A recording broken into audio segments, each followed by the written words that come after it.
At sa ating mga balitang pangkalakalan po naman mga kapatid, buwaba daw po ang bilang ng mga Pilipinong walang trabaho ngayong Pebrero. Sa huling datos ng Philippine Statistics Authority o PSA, naitala ito sa 3.5%. Katumbas yan ng 1.8 milyong Pilipino. Mas mababaw daw ito kumpara sa lagpas 2 milyong Pilipino o 4.5% unemployment noong pong buwan ng Enero.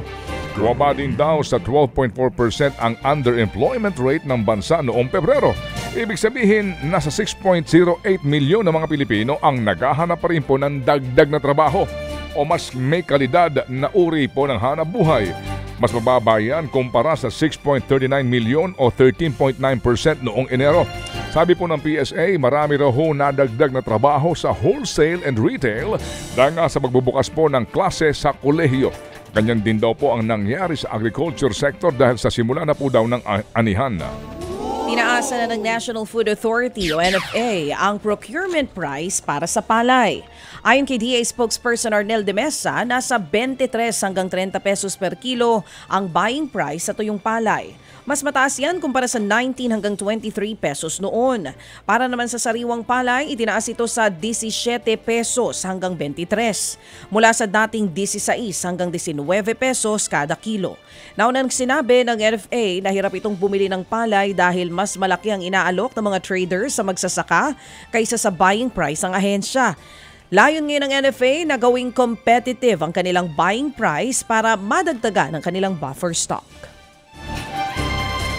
Halos 26,000 pamilya ho naman ang graduate na sa Pantawid Pamilyang Pilipino Program of 4Ps.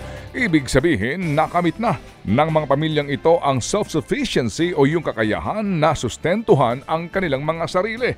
Pero kahit na matatanggal ang naturang bilang ng mga benepisyaryo po ng 4Ps, inirekomenda pa rin ng DSWD na mabantayan sila ng mga lokal na pamahalaan. Yang nga daw po ay para matiyak na mapapanatili ng mga pamilyang ito ang kanila pong kapasidad na sustentuhan ang kanilang mga sarili. Umaasa naman ang Pilipinas sa magkaroon ng free trade agreement kasama ang US at Japan. Yan ang sinabi ni Philippine Ambassador to the US Jose Manuel Romualdez bago ang trilateral summit ng tatlong bansa sa Washington. Anya, umaasa si Trade Secretary Alfredo Pascual na makakapulong niya ang mga kalihim ng kalakalan sa dalawang bansa. Ayon pa sa kanya, mukhang sa piling mga sektor lamang gustong magtatag ng FTA ng Amerika.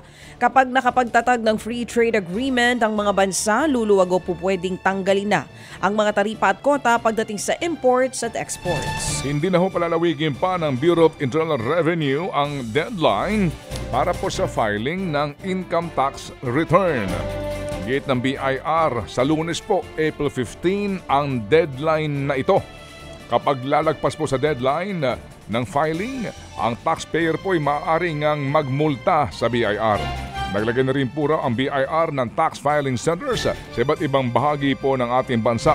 Maaari nyo rin po itong gawin na online kahit na weekend o holiday.